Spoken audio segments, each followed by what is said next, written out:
Welcome to EdLeader with your host, Dr. Rob Jackson.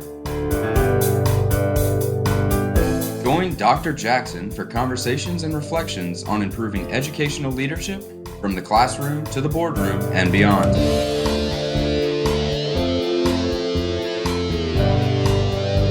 Educational leadership is an ever-evolving opportunity to make a real and lasting difference in the lives of students, parents, and the community.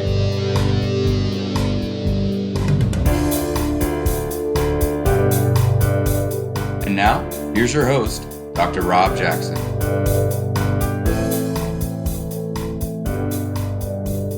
Hi friends, welcome to our fourth episode of EdLeader. I'm your host, Rob Jackson, and I want to thank you for the tremendous reception this podcast has received. The exponential growth of listeners and subscribers demonstrates how important educational leadership is and the commitment that EdLeaders have to their own growth. If you enjoy the episode, please take a moment to leave a review and subscribe on Apple Podcast, Google Podcast, or your favorite podcast player to help continue to grow the EdLeader community. Today I'm going to sit down with an incredible EdLeader who has just been named the 2020 North Carolina State Superintendent of the Year. We're going to talk about courageous leadership, preserving and passing on the mantle of leadership, being careful stewards of opportunity, and personalizing education to individually meet the needs of students. Of course, our esteemed guest will have the EdLeader Inbox scenario to tackle as well. Let's get to it. I'm sitting here with an educational leader who's made a difference in countless lives over a long career. He has worked in education for more than 30 years and has served as the superintendent of the Vance County School System in North Carolina since 2015. Under his leadership, the school system's graduation rate has increased dramatically, and the dropout rate has fallen to 2% from a 5-year high of 5.25%. Student achievement has significantly improved, and the district is no longer designated as low performing. He was named as the Central Carolina Regional Superintendent of the Year in 2014 and again this year. He's a 2017 Friday Medal recipient for his leadership with implementing technological innovation. He holds a Bachelor of Science degree in Music Education from East Carolina University, a Master's degree in Educational Leadership from North Carolina Central University, and a doctorate degree in Education from Walden University in Minneapolis. Recently, he was named the 2020 North Carolina Superintendent of the Year. In presentations together, I've laughingly referred to him as the older brother who mother loves best. Please help me welcome my good friend, Dr. Tony Jackson. Welcome, Tony. Hey, thanks. Good to be here. Tony, I really appreciate you taking the time to sit down with me. I'm so excited about this brief conversation, but I truly value the gift of time that you're giving to me and to each of our leaders.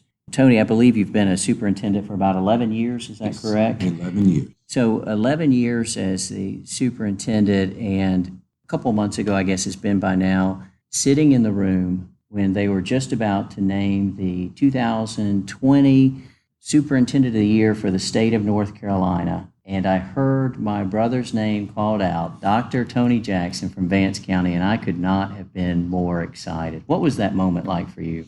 Well, actually, it was a moment of just absolute stunned, to say the least. I only entered into that portion of the work because the people who I worked with were so adamant about putting my name in because they really felt very good about the work they had done under my leadership. And I don't make any qualms about giving them the credit for that. And I wish they had announced. It would have been the same for me if they had just announced Vance County Public Schools. That night I was just shocked, so much so that I really did not hear my name. The person next to me had to tap me and say, "It's you." And so I stepped forward, and it was wonderful to look out and see the faces of those individuals whom I work with every day, just beaming with pride, not for me, but for our community, knowing where we had started and where we are today and the journey that we've set and the destination we have put into our professional GPS for this community and for the school system. So I was elated, extremely proud to be representing those people. I tell you, Tony, and like I said, when I say I was excited and the folks in the room were excited, that's a true statement. That's an authentic statement. And all the more so because in my personal journey, I've been a superintendent now 6 years, and as I entered the superintendency, a job that can be lonely, there's typically only one superintendent in the entire county, and came to my first state meeting, one of the first people I met was Dr. Tony Jackson. And sharing the same surname, of course, I was drawn to you anyway, but I found in you immediately a very welcoming demeanor. From the moment we've met, you've been somebody who's helped look out for me, and that means a lot to me. You've been a mentor to me, Tony, and I believe that is a large group of people that you mentor. And so I'd like you to kind of talk about a little bit, if you would, what does it mean to you to mentor others? What sense of responsibility or obligation do you feel to young leaders as they begin their journeys? It's an awesome task, but I start with the belief that iron sharpens iron. And in this work, we work in isolation and we build institutions of loneliness when we don't have to. And I committed myself a long time ago that if I were given the opportunity to help someone achieve anything that I've already achieved, then that's my responsibility. I do believe that to whom much is given, much is required. That's right. And so it's required of me. I can't benefit from the leadership mantle if there's no one to pass it to when I'm done with it. I benefited from great mentors, Dr. Dudley Flood and Bill McNeil and Richard Murphy, and a lot of just luminaries from across the state who, for whatever reason, saw enough in me to invest. And all of them said that it was my responsibility to give back. And so I've done that my entire career. From the time I walked into a classroom, I believed that it was my job to mentor students to want to be teachers. It was my job to mentor teacher assistants to want to be teachers, and teachers to be principals, and principals to be directors, and directors to move on, because I received that particular gift from other people. And so it's my responsibility to give back. I don't see it as a chore, it's a gift. And I see it as a responsibility, but most importantly, I see it as my obligation to the profession. We have to give back, and if we want the profession to survive, it's our responsibility to be intentional about mentoring the next generation of leaders. And you speak of yourself, Rob, you brought so much to the table, and you brought so much to the work that it's been easy to just offer suggestions, but I've learned as much from you as I hope I've given. Over the years, we've just been very good colleagues, and I don't see it as mentoring. I just see it as building collegial networks that will help us all survive this work and do good things for children. I tell you, there's no question that we are all better together. When we work together, great things happen for children, great things happen for teachers and staff members, and for our school systems.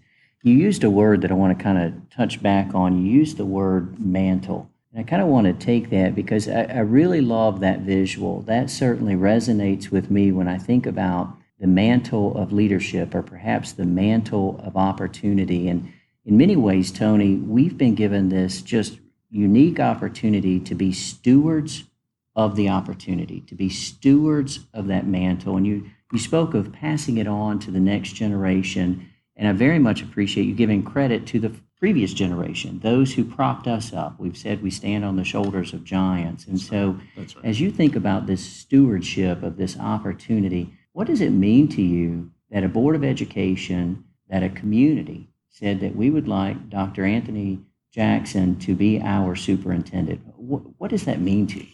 Well, it really does mean that they are willing, and this is the third district that I've served, and that they were so willing at that time to see the reservoir of opportunities that I could bring to remove barriers and provide the support that those folk in the district who were doing the work could benefit from. So I've always seen it as a board of education invests in me, then I'm required to invest in those. And it becomes this cyclical opportunity for a community to learn from me, for me to learn from them, for me to invest, and for them to invest as we move together.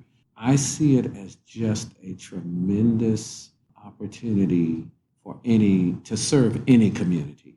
Absolutely. And I've served very different communities, but there's been one thread.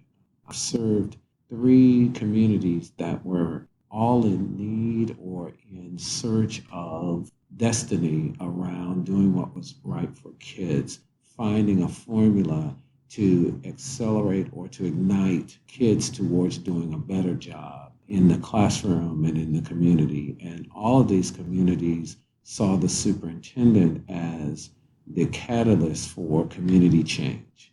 And so I've had to embrace that as a part of the work, but I've embraced it openly because in each situation, those communities have taken the time to invest in me, Right. to make deposits so that later on they could make withdrawals from our kids and from our schools and from the work that we've done and from the opportunities that we've created to build stronger communities around our kids. Absolutely. There's this thought about the superintendency, and we talk to leaders regardless of the context. So the superintendency for the district, the principal for the school, the teacher for the classroom, but this opportunity to really make a real and lasting difference and to be invited as superintendent into a community that has a need, to say to you, we need help, we believe you're the one to help us. That's a humbling experience, isn't it? Absolutely. It's beyond humbling. And in fact, it's humbling on one day and scary on the next. Well, that's right. And sometimes it's both in the both same in day. the same day. That's right. Because I think people want the best for our children. And I think a lot of communities, or at least I felt that communities see the superintendent sometimes as the individual that will in some way allow them to deliver their hopes and dreams for their children through education. That they see that person as the opportunity purveyor, the person who can open doors. And I think we have to embrace that and be very mindful of that and never take it for granted. Right. I tell staff all the time, we've gone through school. We have to be very sensitive to the fact that for every child we meet, it's their first journey through. That's right. And so we have to make it special for them. We have to make it special for our families, and for a lot of parents, it's their first time having a child go through. And so it's our job to make sure that schools are delivering on that promise. And I call it the brand promise. Whatever we promise that community, whatever that community requires of us, I think we have to give it our best shot to develop it and provide it and deliver it at its highest level that we can. Absolutely. As you were sharing, the superintendent in many ways becomes the face of the school system, and often the superintendent is invited into meetings or into rooms that others may not get to go into, and the superintendent has the opportunity in those rooms, in those conversations, to speak up for our children, to speak up for our community, to really advocate in great measure for those who may not have the opportunity to advocate for themselves. And so thinking about that, transitioning a little bit, Tony, when we think about the superintendency, the Brookings Institute has shared that 56% of superintendents have less than 3 years of experience. You and I have seen significant turnover in the state of North Carolina among our colleagues. You actually, with 11 years of experience, I just actually did the research, you're the 11th most experienced superintendent in our state. In the state of North Carolina, we have 115 superintendents.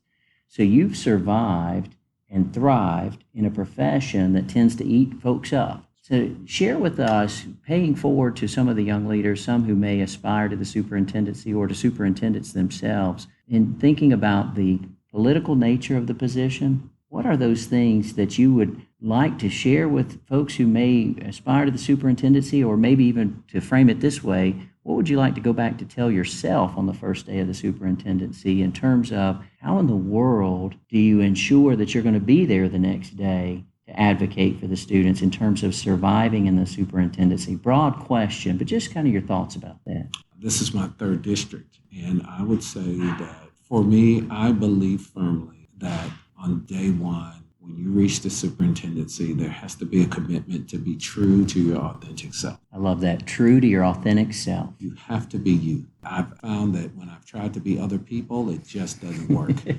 You're the best Rob Jackson there will ever be. And while we share the same surname, I can't be Rob Jackson. And I can't be Tony Jackson, no matter how hard I try. The first thing you have to do is be true to yourself. The second thing is that self-care is important in this work. If you're not healthy and whole, you cannot do this work. That's right. You cannot do this work if you're not healthy physically, emotionally, mentally, all of those things rolled into one. You cannot attend to the things that will come at you. I do believe that your courage is a part of this work. You talked about advocacy. I hope that as long as I'm in this work, that I maintain a sense of courage around standing up for children who can't stand up for themselves, fighting for access and opportunities for kids who cannot do it for themselves. I count it a blessing, and I count it a gift to be a little, as I've said before, to be a little brown boy who grew up in Washington, D.C., to be able to sit in the superintendent's office. Because at its root, I know a lot of my colleagues look at me when I say this, there is a cost to cowardice. That's right. In this work. And our kids suffer when we don't advocate for them effectively. And I think we have to be able to tell the story about this vehicle called education and how it can transform kids from where they are today to where they believe they can be. And we don't know that. It's not our job to choose that. We just have to pave the road, give them a car. For some kids, that car is gonna just make it. And for some kids, they're going to be in hot rods. But we have to be able to give them the opportunities to take the things that we provide in our schools and use them to their benefit to realize their full potential. And then most importantly, I think we have to embrace and accept the moral, the ethical, and the legal imperative of this work and be true to it, own it, and make it a part of the work that you do every single day. Absolutely. Yeah, Tony, I've got to tell you, I had goosebumps when you said the words, there is a cost to cowardice. And that's absolutely true. You know, you mentioned earlier that our children are going to school for perhaps the first time. They only get to be in first grade 1 year, we hope. Right. So every day becomes important. Right. We may only have one opportunity to speak our children's truth in the meetings we're in or in the place we are. And if we don't speak up, that's an opportunity lost, and our children deserve our very best. Look, as they would say in my church, that'll preach, brother, that'll preach. I've always said this. It's not a fair exchange, because when you take a job, when I came to work as an educator, I was told that if I come to work and I work hard, in 30 years, I'll be rewarded. I got 30 years to get this thing right. When kids walk into the door, they've got 12 years, 13 if they do pre-K or kindergarten, 13 or 14. They get half the time. Right. To realize their potential. That's not a fair exchange. No, not at all. And so we have to be intentional about saying that we recognize that and that the urgency for them is not the same urgency for us professionally. And we have to grow almost twice as fast as we would if we would be very honest about it. You're exactly right. And, you know, to speak of that honesty, when we think about our children entering pre-K or entering kindergarten, they're not all entering at the same place. Absolutely. It's alarming where our children are entering school in terms of kindergarten readiness or pre-K readiness, and there's a lot of ways to measure that. Mm-hmm. But regardless of the metric, we understand that we have children who aren't as prepared as other children through no fault of their own. That's right. They didn't choose where they were born. They didn't choose the circumstances. And you and I both work in districts where there's a lot of need. It becomes a compelling piece to why we do the work, certainly, but it really pushes that immediacy of the work, the importance of the work, and the need for that courage you're talking about. I've come to terms with one thing, and I'm grateful to the folk in Vance County because they've been very supportive of this notion. I've told them that we have to begin talking about, I know a lot of people want to talk about the school to prison pipeline and all of those kinds of things, right. And that's the failure piece of it. I believe that we have to give as much attention to the hospital to home pipeline. Right. And what we do during that period of time, and then the home to church pipeline, then the home to school pipeline. And we won't have to worry about those others because kids will come with the requisite skills that they need to be successful in this environment we call school. And it challenges me as an educator sometimes to really think about different ways. Because think about it. We say up until the time they get to school that it's okay for kids to reach those important milestones when they're what? Ready. Mm-hmm. They roll over when they're ready. They wean when they're ready. They stand up. They wobble at the table when they're ready. They do all of those other things when they're ready, but they go to school when they're 5. Exactly. An artificial date that Ready we've or set. not, they're 5. And then we set milestones from that point as if all of them reach the ones from home to school, that they reach them all at the same time. And I think we've got to be honest about that and really build portfolios around how to address the needs of kids who come at different places. That's why I've always been a huge proponent of personalization for kids. Right. And if we would at least gather the courage to really personalize and truly personalize the educational experience for every single child, then I think we will make far more progress moving kids along as opposed to setting an artificial start and saying every kid is gonna be there. I believe every kid can live up to whatever their full potential is. I'm a true believer in the power of possibilities. Absolutely. I'm a kid that no one who knew me would ever say I would be sitting in this chair. In fact, I ran into my high school principal a few years ago, and I was a principal at the time, and I told him what I was doing, and he laughed hysterically.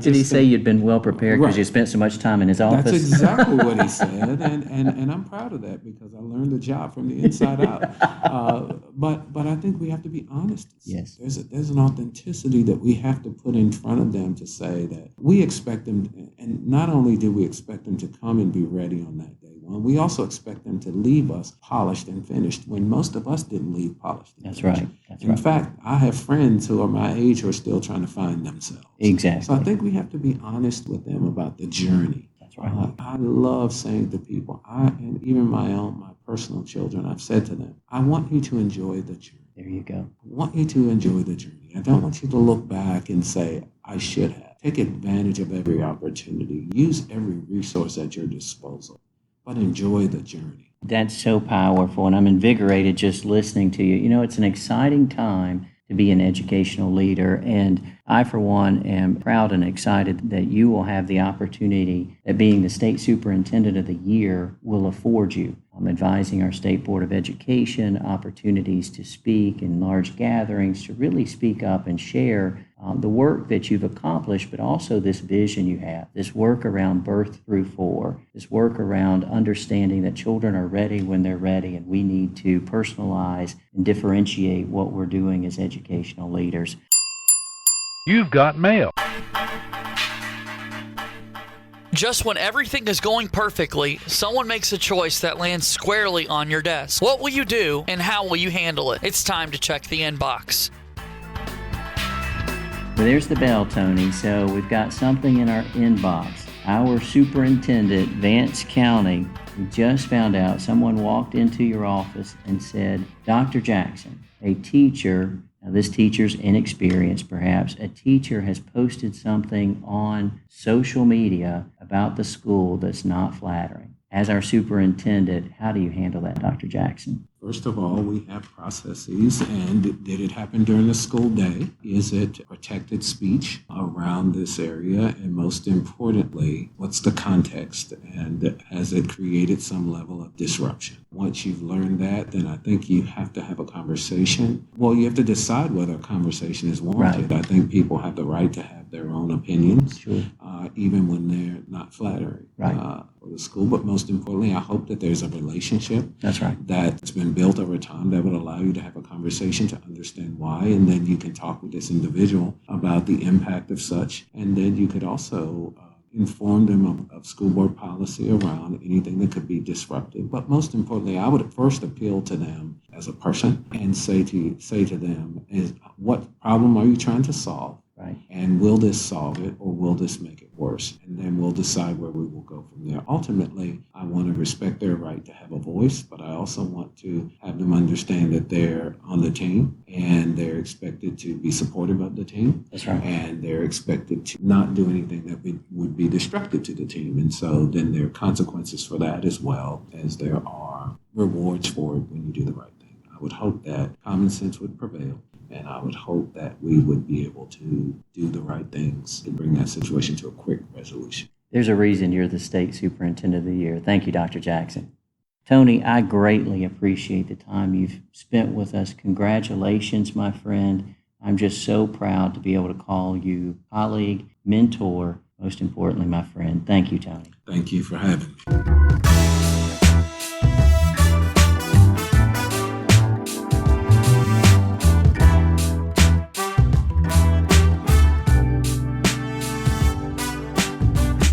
I hope that you enjoyed my conversation with North Carolina State Superintendent of the Year, Dr. Tony Jackson. He certainly gave us a lot to consider and reflect upon, particularly the cost of cowardice or the lack of courage to speak up for our students, and how humbling it is when you are given the mantle of leadership in a classroom, a school building, or a school system. You can follow Dr. Tony Jackson on Twitter at drjackson06 or by searching for the Vance County Schools District hashtag Vance County Proud. Thank you for spending time with me today, and thank you for all that you do for every student, every teacher, and every staff member. You are making a difference. If no one else has told you, I want you to know that I believe in you. Have a great week. Good day.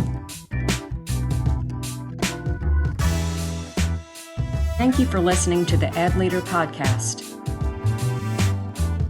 Please subscribe to the podcast and consider leaving a review with 5 stars on Apple Podcasts so that we may continue to grow the EdLeader community.